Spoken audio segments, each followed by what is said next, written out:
Góða kvöldið, Grétar Mar heiti ég og við erum mættir hérna í Sjávarútvegs spjall og ég hef 3 góða gesti með mér.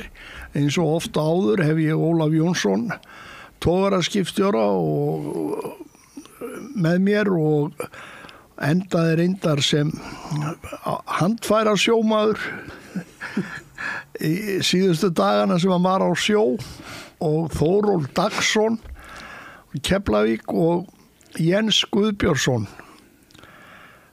grásleppukall, á ekki að kalla þið það? Jú, endilega. En það kannski best að byrja á þér, Þórólfur. Þú hefur náttúrulega tekið eftir því og tekið þátt í því með Landssambandi smábátaeigenda að gera tilboð til ríkisins að fá að veiða 10.000 tonn af þorski. Já, mikið rétt. Og hvernig sérðu það fyrir þér? Já, ég fór á fund þarna hjá Samfylkingunni í Reykjanesbæ og Víðir leist voðalega vel á þetta, en hann sagði að hann vissi nú ekki alveg hvernig þetta myndi ganga upp gagnvart þeim sem var að leigja þetta, hvort þetta væri of há upphæð. Já. Þannig að ég útskýri fyrir honum að menn væri nú að leigja þetta á 450 krónur, þannig að þetta væri svo sem ekkert mál, En já, ég bara segi eins og ég sagði við hann að ef það vantar pening til þess að fjármagna kosningalóðurinn, þá nú nóg að kvóta sem hægt að leigja á 100 kallmaður, við getum bara sponsora ríkið, það ekkert mál. Já, en þetta hefur ekki verið gert áður að koma fram með svona tilboð hjá Landssambandi smábátaeigenda. Nei, en það voru nokkur sem tóku sér til á sín tíma og gerðu það. Já, en ekki Landssambandið sjálft. Nei.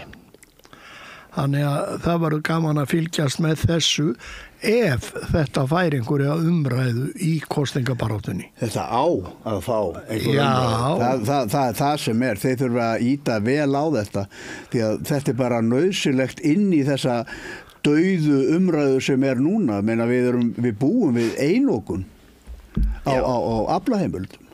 Já, mikið rétt, og þetta er svona, maður heyrir eins og með Viðreisn og Samfylkinguna og Miðflokkinn og fleiri, þeir vilja helst ekki tala þetta. Það vill svona eiginlega enginn af þessum flokkum sem að, já, Gamli fjórflokkurinn pluss Viðreisn og Miðflokkur eru lítið til í að tala sjávarútvegsmál. Já.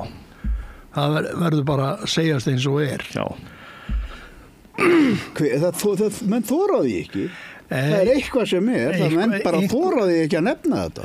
Einhver hræðsla er í gangi. Já.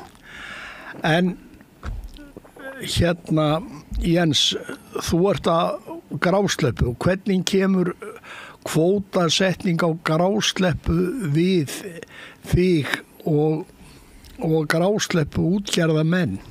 Ég held að það sé mjög mismunandi hvernig þetta kemur við menn, hjá mér eða okkur feðgunum, þá er þetta svona helmingur sem við vorum að veiða á síðustu vertíð, sýnist mér. Sem þið fáið í ár? Já, ef aflinn verður svipaður eða það sem leyft verður að veiða. Já.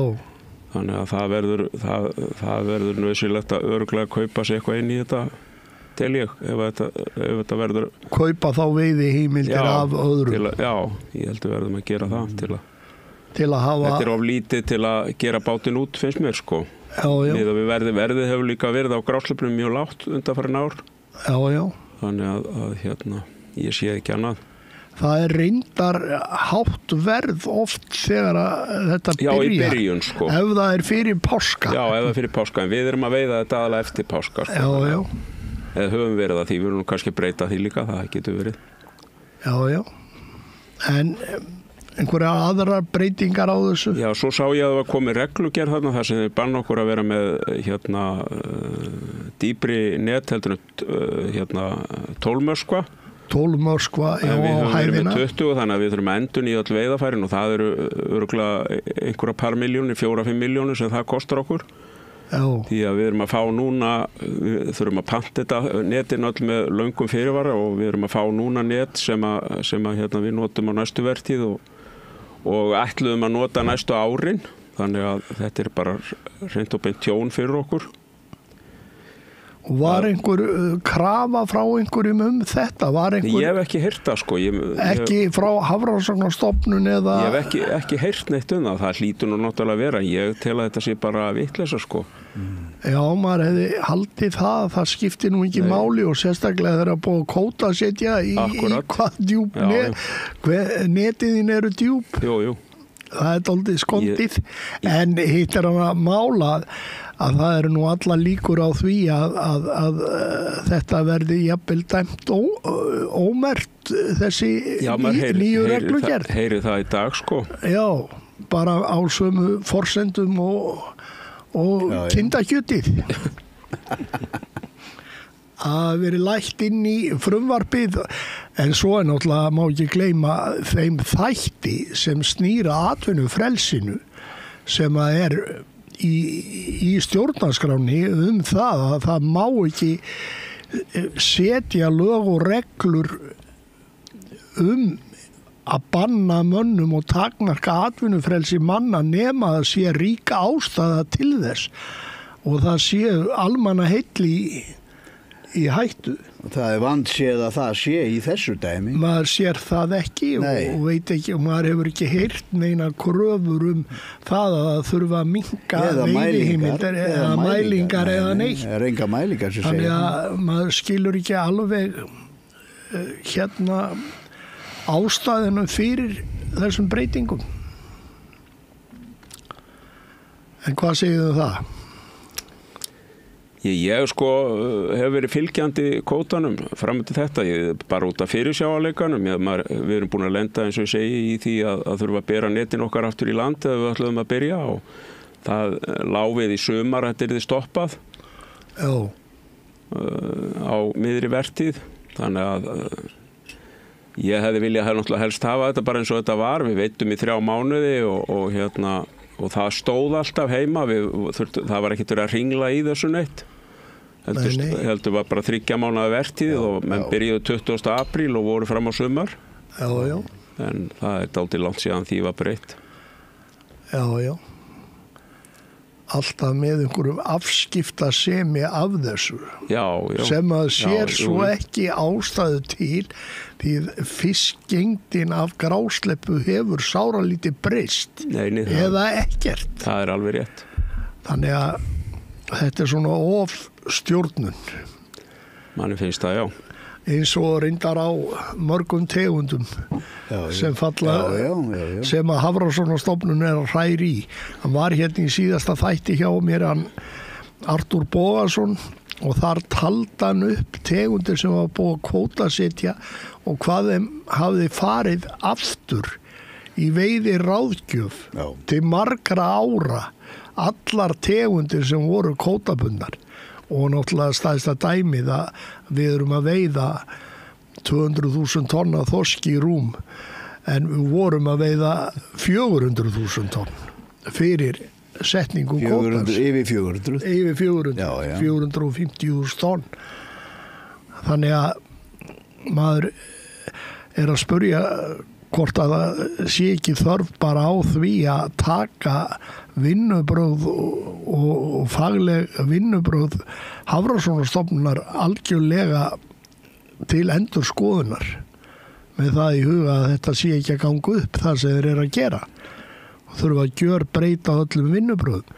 Sama segir Jón Kristjánsson, fiskifræðingur, sem að tala nú dálítið eins og bara einn á eyju og það er ekki hlustað á hann og það sem verra er að fiskifræðingar á Hafrannsóknastofnun fara ekki út í það að rökræða við hann og rekja það sem hann er að segja, sem er dálítið sérstakt.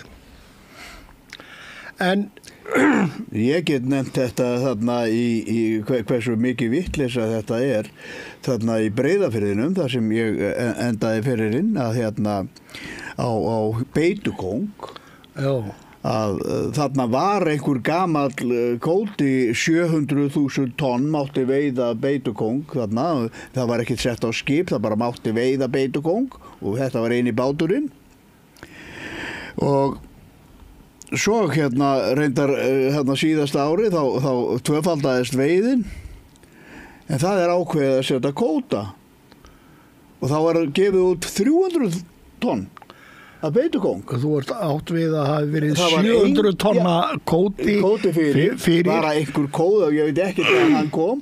En þá segir allt í einu, veiðin að tvöfaldast, þá segir þeir allt í einu, það verður 300 tonna kóti hérna.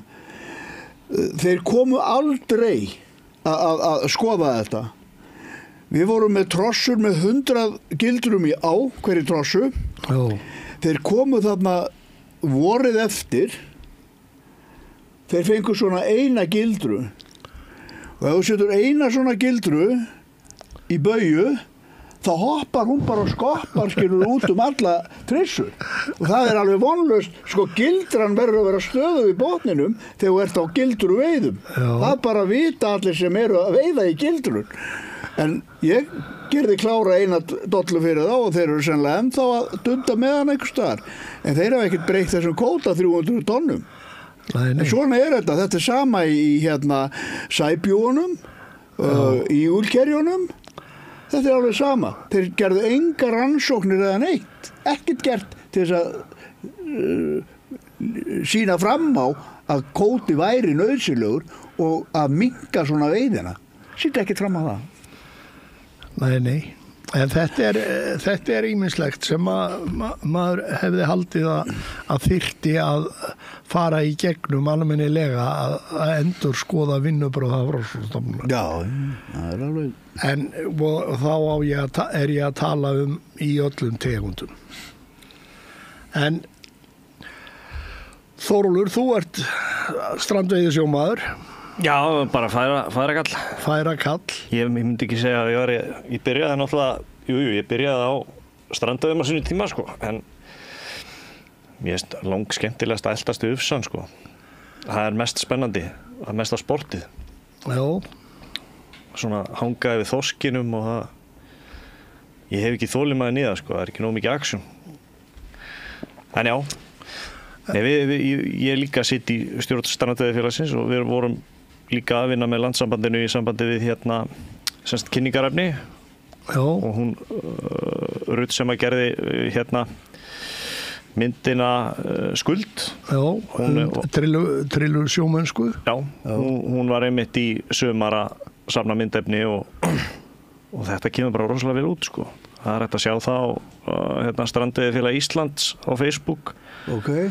Og líka þarna hjá þeim á smábátar.is. Já. Þetta eru mjög vel unnin myndbönd, sko.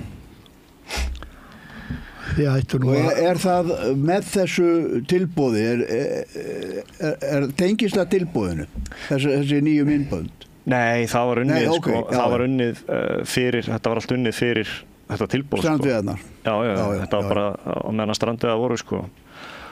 Og það er svona, sko, maður sér það eins og er að gerast núna út í Evrópu. Það er náttúrulega komið hérna skylda það að merkja fisk uppruna og líka hvaða veiðarfæri hann veitur í, sko. Já. Og það eru, sko, þetta byrjar í raun og veru, sko, samtök sem að byrja þarna í einhverjum breskum firði. Það var bara hægt að toga öðrum megin í honum og það voru menn sem voru þarna sem hafði stundað sjóinn þarna í mörg ár og fiskurinn bara hvarf bókstaflega í þarna megin við fjörðin, en hinum megin að það voru svona klappir og það var eiginlega ekki tækt að toga því, sko. Og það var gerð 7 ára rannsóknarna þar sem það voru að skoða lífríkið og hvernig það tók aftur við sér. Það tók 7 ár, þeir bönnuðu togveiðar í 7 ár og þá lagaðist fjörðurinn. Það fór aftur að vaxa þari og annað sem var búið að bara fletja út, sko. Það gerist það sama í Nýja-Sjálandi og hérna í hérna á Kanada og fleiri evrópskum svæðum þar sem að fólk er við svona firði sem hafa verið gjöfulir og hafa skemmst við þessa veiðar. Og það sem er búið að vera að gerast núna síðustu 4-5 árin er það að eru komin svona alþjóða samtök sem eru með vísindamenn á bakvið sig og rannsóknir og annað, sko. Og það er bara mjög sterk krafa núna að togveiðar séu bannaðar. það verið að tala hér að minnka þær 30%. Já, samt öllum hleypt bara upp í fjöru. Það fer ekki saman hljóð og mynd, sko. Nei, það svona sér aðgerðir. Já, en ég ekki hlynntur í því, sko, að banna alfarið togaðar. Ég held að við þurfum kannski aðeins að skoða það að venda viðkvæm svæði kannski, uppeldisstöðar og annað. Og svona. Það nú gert. Það hefur verið gert. Það hefur verið gert út á fjöllunum til dæmis. Flóar og firðir. Við hólinn út á Breiðafirði og hryggurinn manstu. Já, hryggurinn var alltaf lokað. Er ekki komið næturopnun á hann? Er ekki næturopnun á hryggnum orðin? Já, þeir eru uppsann eða? Já, það getur verið, það getur verið, sko. Hann hættur að fylgja svo nákvæmlega með þessu. Nei, á brjálaðhryggnum, það eitthvað opið á honum, einhvern hluta af sólarhrings. Svo jökultúkan einhvern leiti lokuskonum á nóttinni. Já. Það sko, þetta sem maður sér eins og þarna fyrir utan Sengeri, það svæði var nú bara lokað, svo þeir átt að fara endurnýja þá lokun. Þá bara var það ekkert gert og menni mitt tala mikið það að sko sérstaklega þeir sem eru að vinna þarna á höfninni sko að koma sjómennan inn og tala bara það að vírarnir séu bara kaflóðnir á hrognum þegar þeir séu að toga þarna rétt eftir hringningarstopp sko. Það var þannig að þarna út af Sandgerði að það var lokað til 1. maí. Þá var trollorunum hleypt inn upp á 4 mílur þeir höfðu og frumverulega frá Stafnesi og norður að línunni sem liggur í vestur frá Garðskaga í Rif eða Göltin. Og það voru þessi 26 metra skip, var ekki? Jú, sem áttu vera þar undir sko. En svo breytti hún því Svandís Svavarsdóttir sjávarútvegsráðherra í fyrra þegar hún hleypti stærri skipum með meiri vélakraft upp á þetta svæði, upp á 4 mílurnar. Já, það var afltakmörkun sko. Já, en svo breyttu þeir því yfir í lengd báts. Þannig að það var rýmkað, voru fleiri bátar sem komust eða skip sem komust þarna upp á 4 mílurnar. Já, það voru líka bátar sem að voru sko með rangt skráða vélastærð. Já, það innsigli sem var á sínum stað. Já, ok. Það var einhverju sem var að hóta því að fara í málaferli úr því og það var svona til þess að losnaði vesinni að þá bara, takmörtum mynda bara við lengt báts. Þetta eru öflugri skip heldur en Sigurður Mæ og þessi skip. Tókkrafturinn meiri. Miklu meiri. Rísaskrúur. Já. Þetta eru gríðarlega. Þetta náttúrulega bara blekkingaleg. Sjólifastittur hérna til að koma inn. Já. Það tekið að nefinu. Já, svo voru bara bolta á. Þeir gerðu það hann í Noregi. Já. Ég held að hún ekki einu sinni gert það. Ég held að haft hann bara svona. Já, það var svona bara. Það var bara þvera framann. Já. Nei, þetta sko Þetta alltaf bara skrýpaleikur sko. Bara fíflagangur. Já, fiskur út allan sjó. Ég einmitt fór í bankan núna daginn og hérna ætlaði að sækja smá lán bara til þess að prófa bilið. Og það gekk ekki. Og það var ástæðan var gefin að báturinn væri verðlaus en ef það væri kvóta á honum sko, þá væri það allt annað mál. Ég bent honum á það að hérna, ég sagði nú, býtu, ertu að tala um veiðirétt, veiðileyfi til þess að veiða? Já, ok, býtu, ég með strandveiðileyfi, gildi það ekki? Nei, það verður að vera úthlutað. Nei, það verður að vera úthlutaður kvóti. Og ég sagði við hann, býtu fyrir ekki að þú gerir grein fyrir því að það er ólöglegt að veðsetja kvóta. Há svona, já, sko. Ég sagði, já, ok, en þú veist það er jafnræðisregla í gangi, þannig ef þið eru að lána öðrum bátum út á einhvern kvóta sem þið megi ekki gera, sko, þá verður þið náttúrulega að lána mér líka. Já. Nei, það verður að vera kvóta á bátnum. Já. Er þetta löglegt? Já, það dómstólarnir segja það örugglega. Það var alltaf talað það mætti ekki veðsetja kvótan. Já, Þeir veðsettu skipin, sko, og kengu kvótarnir á þeim. Svo voru ákvæði í samningnum að veiðiheimildir má ekki færa af þessu skipi sem var veðsett nema með leyfi banka eða fjármálastofnunar sem átti veði. Það var nú komið alveg í hring, myndi ég segja. Er það ekki bara ástæðan fyrir því að það ekkert verið að auka við kvótana? Menn eru búin að spenna bóðan svo rosalega og ef það bætt við kvóta þá að lækka. Það bara stóra spurningin. Þegar við erum að veiða 200.000 tonn og 1 tonn er selt á 7,5 milljón, þá eru dálítið miklir hagsmunir við að halda því óbreyttu þó það væri ekkert annað. En ef það væri hægt að veiða 400.000 tonn og þá myndi eflaust verðið á þessu eitthvað lækka og fleiri myndu geta haft tekjur og verðmæti út úr sjávarauðlindinni. Já, það var spurningin hvort það passi inn í bókhaldi, sko, ef að kvótinn fellur helmingi verði, þá ertu komið með yfir veðsett fyrirtæki, það allt í einu bara skuldir bara langt umfram. Já, hugsanlega eru einhverjir svoleiðis, en flestir eru nú búnir að fá gjafakvóta í upphafi og síðan hefur það hafa þeir geta veðsett það fyrir til að kaupa meiri veiðiheimildir og hafa sankað að sér í gegnum tíð og tíma og það var nú 8 ára tímabil þar sem að menn gátu afskrifað kvótakaup. Hvað lánin þá eða? Já. Kvótakaup, það var leyft í bókhaldi að afskrifa það og meðan náttúrulega þá borguðu þeir engar skatt tekjur til ríkisins og annað þess áttar, þannig að þeir fengu raunverulega veiðiheimildirnar á mjög sanngjörnu verði. Já. Þetta allt rosalega skrítið, sko. Það bara bankarnir í brjóta lög og þess vegna þessi hvati til að fjölga alltaf kvótabundnum tegundum.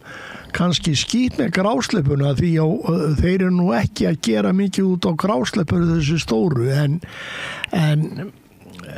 sandkóli, skrápur og þetta allt komið í kvóta og það náttúrulega til að gera fyrirtækin í rauninni við hæfari. En hvernig er lúðuna, Greta? Þú þekkir þetta nú. Já, lúðan bara... Það hún mert hafró bara? Já, það má engin veiða lúðu beint. En sá stofn geta rísa? Jú, örugglega. Það hefur engin fengið tækifæri til að fara á lúðu, til að veiða lúðu. Nei. Samt þetta var lúðu á öllum veitingastöðum, ferska lúðu. Já. Það nú eitthvað flutt inn frá Noregi, veit ég. Hvað ætli hún komi? Það eitthvað sem flutt inn frá Noregi. Hún kemur... En ég veit ekki hvort að það Hún kemur... Nei, þetta alveg fersk lúða. Klónu. Þeir það eru einn og einn bátur sem hirðir einhverja lúðu til að setja inn á markað, það mjög lítið. Því þeir eiga að hirða lúðuna ef hún hætt að sprikla og steindauð. Hvort sem hún kemur í troll eða á línu. Það gerist stundum á línubátunum, sko, þegar hún kemur inn fyrir, þá dettur hún á hnífinn. Þá náttúrulega ekkert annað hægt heldur. Já, nei, ekki hún blæðir. Nei. Og síðan aftur fyrirkomulagi þannig að áhöfn eða útgerð og áhöfn fá bara 20% eða 25% af aflaverðmæti lúðunar. Þannig að það sáralítið að koma með formlegum hætti en töluvert af lúðu í svörtum bókum. Já, en í sambandi við sko ég gleymi því aldrei þegar að fyrir hrun þætti það sem að Hannes Hólmsteinn Gíslason HHG, já, hann er Þorsteinn Gizurarson. Já. Það sem verið að tala íslenska, hann var að tala íslenska efnahagsundrið, sko. Þá var hann að tala kvótan. Já. Og það var bara, sko, þarna voru fjármunir, það var bara list úr læðingi, maður, og allir, bara útrásavíkingarnir og kvótakongarnir og þetta var bara, þú veist, þarna var bara fjármagn. Peningar ekki í notkun. Nei, peningar ekki í notkun, og það átti að fara að kvótasetta bara allt saman. Liggur við andrúmsloftið, sko. Kvótasettum við það ekki líka. Það getur Hannes var að leika sér með peningar. Þetta er það sem við höfum verið að gera með veiðiheimildirnar að minnsta kosti. Bara svindl, ekki stórt svindl. Þetta er svolítið merkilegt, en samt má ekki veðsetja kvóta. Nei. Samkvæmt lögum. Ég er búinn að lesa þessi lög þarna í bak og fyrir og það stendur skýrt í fiskveiðistjórnarlögunum. Og það var þannig að þegar þeir gerðu þetta er Halldór og Davíð sem fara í þetta vesen og þá voru náttúrulega heimreigingarnir búin að selja Sjálfstæðisflokkinn í hendurnar á LÍU og þá sögðu bankastjórar ríkisbankana nei. Það er ekki hægt að veðsetja kvótan á meðan það er frjáls fiskur á handfærabátum. Og þá birtist Kristján Ragnarsson í svarthvíta sjónvarpinu og grætur yfir því að smábátarnir séu að eyðileggja fiskveiðistjórnina. Já. Og þar með er kvótasett á smábátana. En það sem bankastjórnarnir voru að meina að það yrði ekki stöðugt verð nema að það væri eftirspurn. Já. Skilurðu? Já. Nei, þetta er voðalega skrítið allt saman, sko. Og ég menna, þú veist, þetta tilboð sem að kemur einmitt frá landsambandinu að þessi 10.000 tonn. Hvað ef það hefði bara boðið 100 kall í allt? Hvað er það? 20 miljardar? Er í ríkissjóð? Já. Bara fyrir þorskinn? Já. Er það ekki heldur gott? Það er nú hægt að byggja eitthvað fyrir það. Já, ég heldur betur. Kannski hægt að klára borgarlínuna og svona. Flokka þeirra þetta er bara, það væri gaman að fá viðbröð frá flokkunum, hvort þið líst ekki vel á þetta. Þið krefjast þess. Það er búið að lýsa yfir því hjá sósíalistum að við fylgjum þessu og styðjum þetta. Einmitt. Og það þarf að krefja og svara. Þeir verða að svara þessu, skilurðu. Þeir geta ekkert falið sig á bakvið það að það megi ekki fara gegn stór útgerðinni. Það sagði það maður við okkur. Það fer enginn gegn stór útgerðinni. Má ekki tala við þá. Nei, fyrsta grein laga stjórn fiskveiða, hún er ennþá við lýði. Einmitt. Og það getur hvert barn séð hvað stendur í fyrstu grein laga. Þurfum ekki einhvern efsta rétta dómara til þess að segja okkur það hvað stendur í fyrstu grein laga stjórn fiskveiða. Það þarf ekki. Við getum lesið þetta. Myndar aldrei eignar rétt. Nei, það er alveg hreina línu. Þess vegna já, Morgunblaðið, þeir eru náttúrulega alltaf, það er frjálsi markaðurinn, Hann er komið tilboð, frjálsa markað. Akkur eru þeir ekki að spurja ef einhver stjórnmálaflokkur hefði átt að fagna þessu tilboði, þá hefði maður haldið að væri bara sjálfstæðismenn. Já, einmitt. Frelsi markaðarins og frelsi markaðarins. En það er margt öðruvísi og skrítið í kýrhjólstum, það er alveg staðreynd. Þeir eru ekki frjálsa markað, er það nokkuð? Nei, það sýnist mann ekki þessu. Hannes, hann vill bara hafa þetta svona. Já, við skulum nú vona að ráði ekki miklu það í framtíðinni. Nei.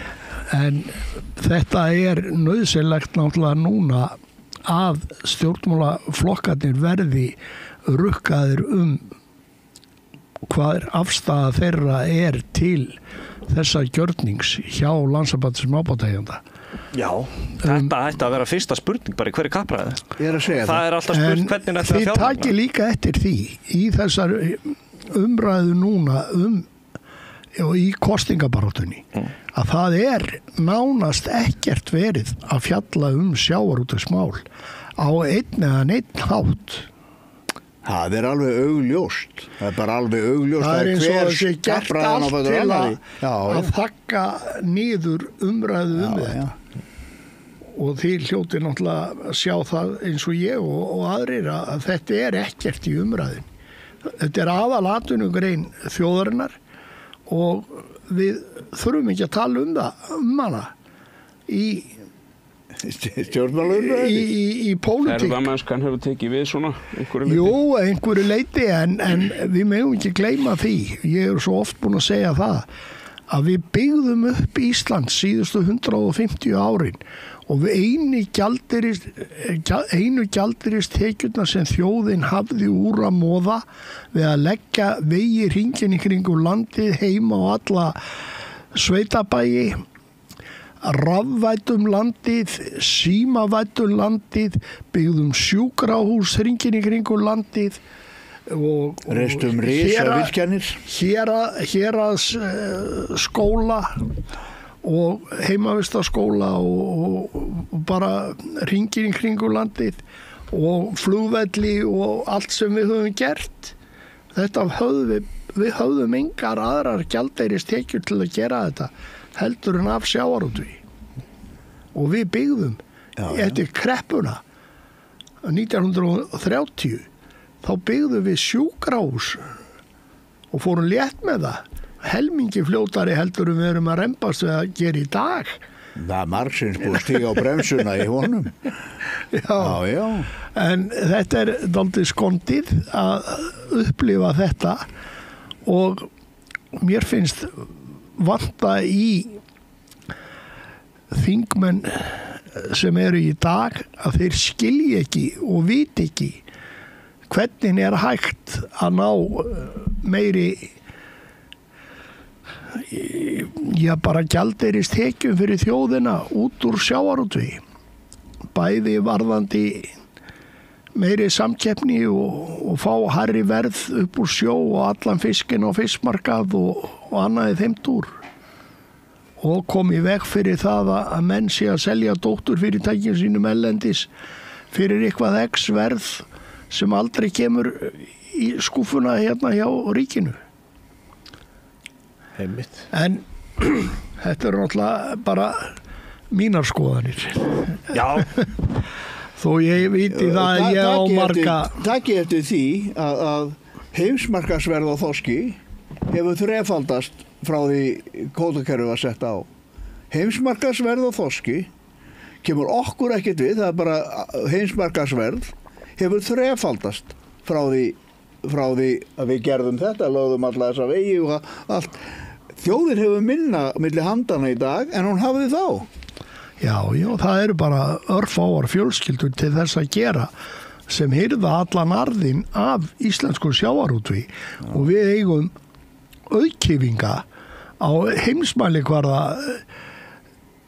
sem hafa bara orðið það út af gjafakvótakerfinu í upphafi og veit ekki auðra sinna tal og eru með útgerðir og fiskvinnslur jafnvel erlendis út allan heim meira og minna og engin veit hvar þeir eiga peninga. Kannski fólk bara á þess að þreytta því að heyra bara þetta alltaf sama einhvern veginn. Ég held að fólk bara hlusta ekkert á. Nei, það er bara búin að gerast upp. Já, það verðist vera. Það getur vel verið. Aftur og það breytist aldrei neitt. Nei. Við erum kannski bara snúa þessu einhvern veginn öðru sig. Hvað ætlar að fjárfesta fyrir grásleppukvotan? Það á hótel? Nei. Gistiheimili?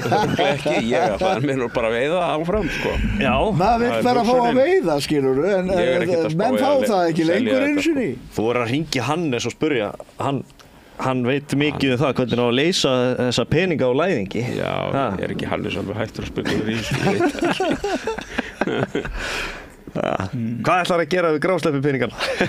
Já, það er spurning.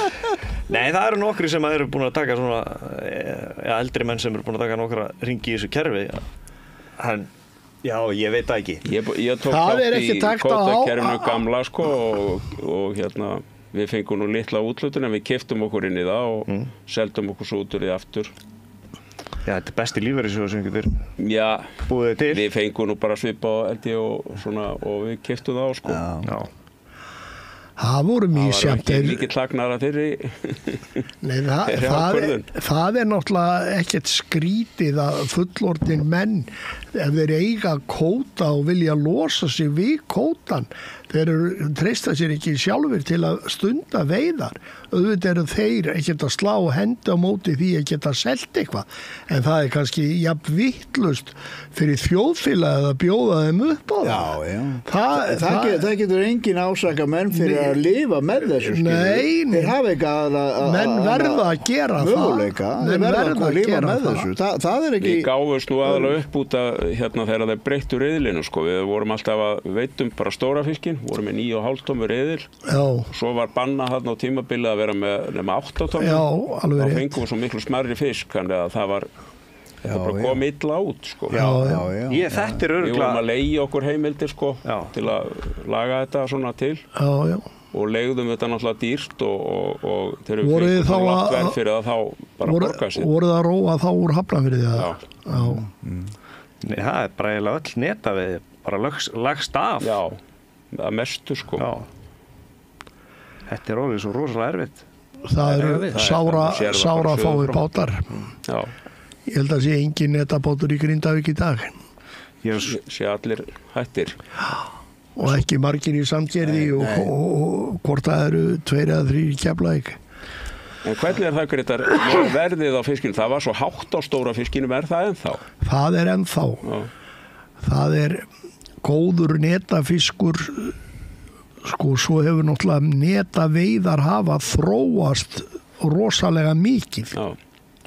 Og sérstaklega þegar að menn fóru að vera með 9 tommu eða 10 tommu, bara allra stærsta riðilinn og voru kannski að fara bara út klukkan 3-4 á nóttinni og leggja kannski klukkan 5 og byrja að draga netin aftur eftir 2-3 tíma og þá var þetta eins gott hráefni eins og hægt var að fá.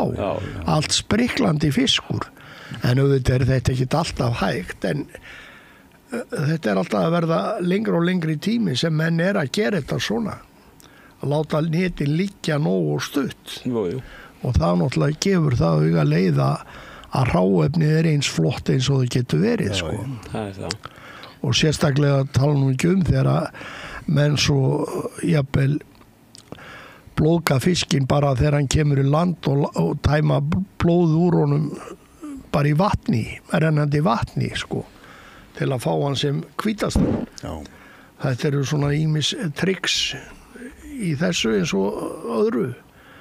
En það er mikið atriða að ná sem fyrst blóði úr Halldórum köldum og blautum. Þá rennur hann með. Já, þá rennur hann sko. Ég var á Friðriki Sigurðssyni hérna þegar það var hægt að stunda netaveiðar á Ussa. Það fengum bara dræjusi. Maður stóð þarna, maður sagði við sjálfan sig sko, það verður engin alveg íslensku kallmaður fyrir hann hefur verið borðið í Friðriki Sigurðssyni á netum, þarna stóðum við í 36 klukkutíma greiða Ufsa úr. Það voru 2 landanir sem sagt eina vikuna þarna og það voru, ég man ekki hvað, það voru mörg tonn. Ég held að við sofið í einhverja 8 klukkutíma sko. En þetta er ekki hægt í dag, það er svo mikið að þorski út allt. Menn bara, þú veist, hafa verið að reyna þetta og þú þarft ekki nema bara eina slæma lögn sem að þú fær bara buntaða þorski og þá er þetta bara í vondum málum. Það má ekki fiska svo mikið þorsk. Nei, og ég held að þetta sé eina ástæðinu fyrir því ég mitt að sko, að netaveiðin er hægt. Já, líka bara að veiðast minna Ufsa. Svo horfir Hafrannsóknastofnun í tölurnar og þeir skilja ekkert hvað er í gangi. Það er bara, þú veist, við vorum að taka þarna yfir 100 tonn á viku og það voru fleiri bátar, kappið og fleiri. Það voru 5-6 netabátar sem voru allavega þarna í kringu svæði sem við vorum að veiða. Ég man náttúrulega ekkert hvað það var, ég var bara ásetið þá, ég var ekkert að pæla í því. En þetta var alveg svakalegt. Þegar trossuna voru konar upp, bara teinaði saman og bara laus fiskur á milli. Við þurftum að nota kranan til að hífa þetta borð. Og þú veist... Maður fekk oft upp í, þegar maður lenti í svona Ufsa móki, þá fekk maður 15 tonn í trossu, 15 trossu. það var ævintýri. Hífa það inn á straffum? Já, það var bara snörlaði inn. Snorlaðinn, sko. Flaut upp, maður horfði bara á tónsuna. Flaut allt upp. Ég á myndir sem að Bjössi Neptúnus var með veiðarfærasali af einmitt netum vestur á Brjálaðarík þar sem að trósturnar flutu endi í enda. Hugsaði. Já. Maður held að veri slítið þegar maður var að taka fyrsta drekan upp. Já, þetta einmitt sko með og þá bara var svo létt á því og svo bara kom það bara allt upp. Já. Þú ert nú sérfræðingur í þjóli. Þegar ufsinn er vissir stærð, þá er það erfiðar að ná í hann, eða ekki? Á trollinu. Að ná hann í trollið? Já. Jú, og ef hann er tómur, og svona stærri fiskurinn, þú getur verið með hann alveg í 15-20 mínútur sko að síga aftur í pokan áður en hann kveikir á nemanum sko. Já, það getur alveg verið jafnvel meira en 20 mínútur. Og syndir hann bara með. Hann syndir bara með sko. Þú sér það í sjálfu sér á sjálfni á höfulínunni sko. Þá sérðu hvað hann fer hægt í sko. Já. Og svo bara skilur þú ekkert að hvað hann kveikir ekki. Nei. Og þú getur dregið frá endana, þú þekkir nú boðan, þú getur frá taglinu suðvestur og alveg upp undir boðan. Já. Þá fer hann að kveikja. Já. Þá ertu búin að draga 40 faðmanna allaleginu þangað upp til. Einmitt. Skilur þú? Þá er hann stór og hann er yfirleitt ekki í æti. Nei. Þá er hann svona léttur og sterkur. Já. Þetta einmitt það sem maður sér þegar þeir eru að toga þarna í kringum boðan sko. Við erum alveg í bara trölla fiski þarna. Já. Og það er langt best þegar þeir eru að hringsóla í kringum boðan sjálfan eða ekki? Bara upp á honum. Upp á honum. Hann flýr upp stóri fiskurinn sko. Þá eru þeir upp á sauginni þarna sem við kölluðum þetta, var þetta ekki kallað saugin upp á saumurinn á honum. Já. Kargabotn. Nei, það var það nú ekki sko. Jú, svo eru standard. Maður lagði á standana netin sko. En það þýtti ekki að vera nefnir 6-7 neta stubba sko. Þeir mátti ekki vera lengri, þá komu menn eins og Óli og gerðu eiginlega allt fyrir mér. En ég hef vissa kenningu þarna þetta svæði. Ég held að 40 faðmarnir hafi verið strönd og þess vegna eru sko það er hvergi betri botn heldur en 40 faðmarnir allan hringinn. Og ég fekk oft upp steina, algjörlega rúnaða steina eins og á strönd. Skilurðu? Sem voru búin að velkjast til og frá. Og ég held að allt þetta svæði sé þannig að það hafi verið sko það hafi verið eyjar. Þetta er allt gömul fjöll. Já, og voru eyjar. Já, voru eyjar. Þetta er nú verið að gjósa bara af og til hérna. Já. Maður fann höggið. Það er allur hryggurinn frá Reykjanesinu og grunnið og hryggurinn út að Eldey og framhjá Eldey og skerinn út fyrir utan Eldey og þar er drangurinn fyrir utan og svo út á Boðagrunn, reyndar Langagunnið og fyrst Langagunnið og svo Litlagunnið og svo Boðagrunnið og það er náttúrulega boðin upp úr, þannig að þetta svæði var og er mjög skemmtilegt svæði að varðandi fisk. Hann er að segja það. Ég er alltaf hann úti maður. Og sko, það hefur oft verið sagt við mig, þegar ég fer einn hann út á bátnum, hann var nú ekkit voðalega flottur hann á sínu tíma, maður var nú kannski taka svolítið sjálfsa sko, en mér leiði alltaf best að það var alltaf verið að segja mig, ertu ekki hræddur þegar þú fer einn út á Boðamaður? Ég bara, hvað meinar, þetta er bara fínt, það brýtur svo ægilega á Boðanum. Ég hugsaði bara með mér, veistu, ég var alveg til að byggja hús bara hérna, og búa bara hér á boðunum. Þannig að ef þetta hefur verið eyja, þá myndi ég að hafa búið þar Já, það getur vel. Ég heldur hafi geimt naut þarna. Já. Ég las það einhvers stað að þeir ferjuðu naut út í einhverjar eyjar, í einhverju sögunni, Íslandssögunni. Já. Að þeir ferjuðu naut þarna út á einhverjar eyjar. Þessar eyjar ekki fóru að drasla nautu upp á eldina. Það getur ekki verið. Svoleiðis að það hlýtur að hafa verið einhver eyjar þarna úti. Og það ekkert skrítið að þær hafi bara sokkið í sæ. Þetta hefur allt verið að hverfa. Það standur þarna sem að kalla togarastandurinn, rétt fyrir ofan Eldey. Hann ekki fyrir neðan Eldey? Eða þú veist, hann nær landi? Hann nær landi, já. Og það var talið að breskur togari hafi lent á honum, það voru bara 7-8 faðma niður á hann og í einhverju suðvestan fengi bara grunnbrot á sig hann bara tók niðri þeir vildu meina hann hefði bara tekið niðri á standinum og sokkið og svo þessi hryggur þarna út með fyrir utan Eldey skerin sjálf sem eru utan við Eldey. Þetta allt og það drangur rétt utan við Eldey líka sem brýtur á. Já, þetta mjög skemmtilegt svæði, mjög fallegt svæði og það gaman að sigla þarna upp og leita svannu sko. Ég var einu sinni með kokk sem hét Kjartan Halldórsson, kallaður Sægreifinn og rak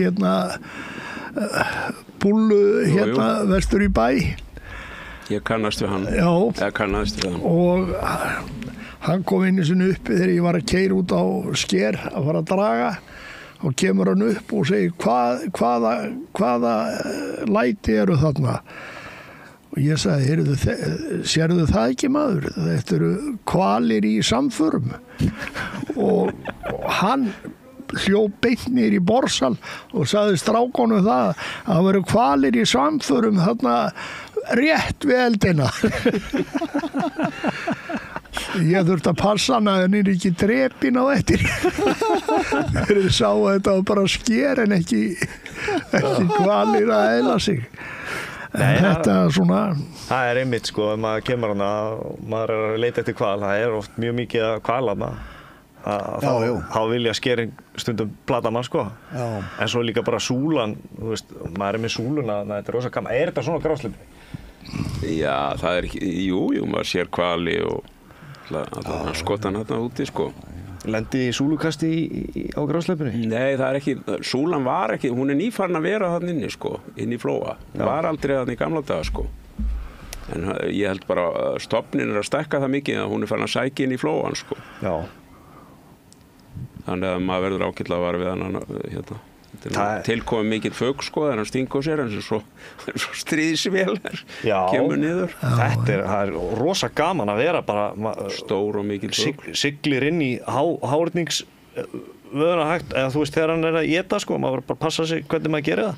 Svo maður með súlu bara alveg hrynjandi súlu ofan á himnum. Það var alltaf verið með kíkir að kíkja eftir súlukasti þarna út af Stafnesi og þarna út við Eldey og þar og ef maður sá súluger að þá var sett full stefnan á það og keyrt á fullu til að komast í það og það var alveg gefið að það var hægt að fá góð rek sko í því.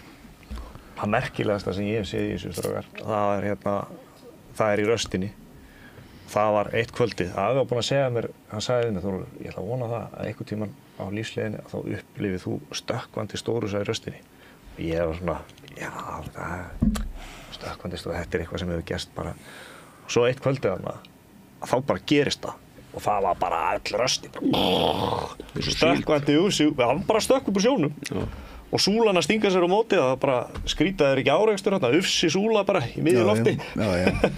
Þetta alveg magnað að sjá þetta og svo þetta var bara tímabil, hann varð svo æstur og þetta fallaskiptum. Já, ég var að taka rek. Fallaskipti. Var að taka rek og það var ekkert að taka og svo ég kippa ég kippi aftur á ytri standinu og svo þegar ég er búinn að slá af og setja stefnuna og er að fara að drepa á þá lít ég svona út, þá sé ég bara uggana maður, þá bara torfan að elta krókara sem að lága út í sjónum og meðan ég var að sigla. Alveg svakalegt líf þarna. Það var rosalegt líf þarna í hittifyrra og fyrra. Þetta hefur fyllt þessu svæði allar götur. Komið svona tímabil þar sem að hefur verið óbóðsleg fiskgengd á öllum tegundum. Mest reyndar þorski og ufsa. Já, þorskur og ufsi. Já. En á vorin var maður alltaf var við makríl þarna. Já. Sunnan við. Ég veitti makríl og hann var að æla upp úr sér það var í október fyrir 1 ári síðan. Já, í október í fyrra, þá var ég á stuttagruninu og það var svona lóning, svona gult makríllóð, alveg bara út allt. Fekk enga makríl, svo var ég að fá ufsa. Þá var hann að æla upp úr sér svona makrílseiðum. Já. Þá bara makrílseiðum. Það var að rigna hérna. Já. Þannig kannski verið oft hérna. Það var alltaf, ég held að það séu allir sammála það, ég manna Sævar Brynjálsson talaði þetta við mig, sko, að það virtist vera út í hafinu, út af sennilega sunnan við Reykjaneshryggjinn. Þar var einhver uppeldisstöð af makríl. Hann var bara ekki í þessum magni sem kemur núna, hvort að það gæti að við hafa ræst úr þessu stofni allt í einu vegna einhverja breytinga, að þetta sé okkar makríll. Því hann hefur verið þarna, sko, og ég veit að það hefur orðið vart við hann bæði með fjöllunum, yfir Reykjanesgrunnið og alla leið að Vestmannaeyjum. Áður fyrr. Það ekkert langt síðan, það ekki nema 10-12 ár síðan að þá gekk makríll eftir öllum landgrunnskantinum norður úr. Ég var á Lúðu þarna út á fjöllum og þar var bara hellingur af svona litlum torfum en reyndar ekki stórar sig og maður bara, svo keyrði ég einhverja 100 mílu vestur á Brjálæðahrygg og þá hún fylgdi kantinum eftir eða voru stanslausar torfur sem maður var að keyra framhjá. Stóru rússnesku makrílskipin, þau voru á miðlínu. Alveg voru marga mánuði þar. Þeir voru allir í makríl. Þetta alveg eins og lýsi, sko. Ég kem hérna að fjöllunum og þá byrjar að lóða bara á, ég held að það hefur verið 25-30 metrar, bara þykkt gult lóð bara. Og ég sildi og leiði yfir komin á Langagrunni og þá sá ég að fiskur, það dýftamælirinn hjá mér, hann þannig, hann með chirp, þannig ég sé sko fiskinn og stærðina í torfinni. Og það var rendi ég niður og það var þessi og hann ældi út úr sér makrílseiðin. Þá var hann ekki. Í október. Í október. En ég hef ekki séð þetta núna, sko. Ekki í sumar. Ekki í vetur, sko. Veitist bara nokkuð að makríl á Grynnra vatni núna í sumar? Nei, þetta var allt út í hafi og allt eiginlega austur af landinu og djúpt austur í sumum tilfellum, sko. Og svo fóru þeir bara í smuguna. Alla leið, sko. Sem við kallum síldarsmuguna, sko.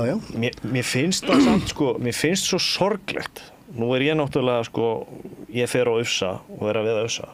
Og þegar ég kem í strandveiðar og að fara í strandveiðar, þá líður mér bara eins og ég búið að setja mig í spennitré. Ég má ekki neitt. Þú veist, það eru 14 tímar, ég má bara koma með 750 kíló og þú veist, ég má bara veiða mánudag, þriðjudag, miðvikudag og fimmtudag. Og þú veist, það kemur svona í mig, bara líður illa að vera á strandið út af þessum takmörkunum. Svo kem ég á ufsan og ég bara svona, loksins, ég get bara siglt út í rólegheitunum, þetta ekkert stress, nota þess og þetta frelsi, þú veist. Mínir bræður á strandveiðunum, bara margir hefur ekki einu sinni upplifað þetta, þeir veit ekki einu sinni hvað þetta þeir eru á strandveiðum og þeim finnst það að vera svo frjálsir maður og það bara, ég í spennitréunni bara, þetta svakalegt. Nei, það það sem okkur vantar inn í strandveiðarnar og og handfæra veiðar á þessum litlu bátum fullt frelsi. Já. Það er það sem við þurfum að berjast fyrir og fá þannig að menn geti líka haft viðunandi lífsviðurværi af þessu allt árið. Sjálfsögða. En hvernig líst ykkur á þetta sem að Jóhann var með að Jónsson? Varðandi að dagarnir séu allt árið, eða sem sagt nánast allt árið. Já, 48 dagar. Sko, getur tekið það þegar þú vilt, sko. Já, við höfum verið að miða við, sko, 6 mánuði og 48 daga og það er hugsað þannig, sko, þá að menn fyrir austan geta þá byrjað seinna og menn fyrir sunnan geta byrjað fyrir. Og líka það, sko, það sem við höfum verið að berjast líka fyrir það sem að að gerast inn í kerfinu að það eru menn sem að kaupa báta og láta aðra róa fyrir sig, sem að væri svo sem allt í lagi. En þú veist, þegar menn eru farin að láta óharðna unga menn hafa báta sem eru bara, þú veist, hanga bara á línni, þá er það náttúrulega orðið allt of mikið og líka þegar menn eru konið 4-5, ekki 4-5, ég veit ekki 4-5, en allavega 3 báta. Já, þetta er svona eins og í grásleppinu, sko, menn eru með marga báta. Já, það þá bara vera þannig að prókúru hafi ræðir bátinn. Og við fórum til Bjarkeyjar á fund og töluðum við Bjarki voru bara að tala við Svandísi líka og við vorum einmitt að vinna líka með þeim í Verðlagsstofu skiptaverðs út af því að þau hafa verið að berjast fyrir því, sko, að fá aðgang á útflutningsgögnum, þú veist, og við vorum að benda þeim á það að, sko, miða við, já, þú veist, þetta sem að ísprósentuna og nýtingatölunar og allt þetta, að þá höfum við ekki sama svigrúm til þess að svindla eins og hinnir. Því að það er bara innbyggt inn í kerfið, þau gera bara ráð fyrir svindli, en við fáum engan aðgang að því, þú veist. Og fyrsta reglunar eru svona lausar fyrir aðra, þá erum við náttúrulega bara aðeins að pæla í jafnræðisreglunni, skiljur. Þannig ekki hægt að teygja þessi 10 tonn sem við fáum í strandaðina, getum við ekki bara, þú veist, 750 kíló, það er 30% ís á öllum strandaðifisknum og það bara hægt að bæta kvótan bara 30%, þú veist, bara. Það er nú ekki hægt að reikna með því að menn setja þetta upp með þeim hætti að það sé verið að svindla á kerfinu. En fyrsta lagi eru 750 kíló kannski aðeins of lítið þegar að fiskur er undir. Og þarf kannski að mega fá tonnið eða eitthvað þess áttar. Já, er það ekki þessu auka 30%? Þá erum við komin upp í tonn. Ég meina, ég er að segja svona, þú veist, mér er svona alvara og ekki alvara, þetta er nú smá grín, en í alvörunni að þú veist, það er meira svigrúm fyrir menn að taka meiri fisk og fyrst að það er innbyggt inn í kerfið. Akkur er þá ekki gætt að jafnræðis í því og hugsa aðeins okkur og setja aðeins meiri í þetta. En ég er bara þeirra skoðunar eins og með krókaveiðarnar, það sem er að sjá þróunin í Evrópu. Það er ekki ákall á meira sem sagt af krókavitum og umhverfisvænum fiski og ætlum við að vera eftir þar. Það er bara stórútgerðin að reyna að drepa okkur. Hún vill enga krókaveiðar, hún vill bara taka þetta allt í troll. Það gengur náttúrulega ekki upp, sko. Nei, það sjálfsögði á að liðka meira. Við vorum með línu tvöföldunina. Jú. Já, það var í þessa átt. Það var í gangi í 4 mánuði á hverju ári. Janúar, það var nóvember, desember, janúar, februar og það var gert til að veiða meira á krók. Já.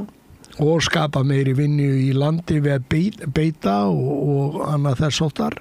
Svo fóru menn að vera með uppstokkaða línu borð sem að fór aldrei frá borði. Það er alltaf krókur á móti bragði þegar eitthvað er verið að hagra í rekstrinum. Það er út af þessum þrengingum sem menn eru settir í, skilurðu? Af því að má ekki veiða nóg og við erum að veiða allt og lítið. Já. En drengir, þetta er orðið gott hjá okkur í dag og ég þakka ykkur fyrir spjallið og ég þakka fyrir mig.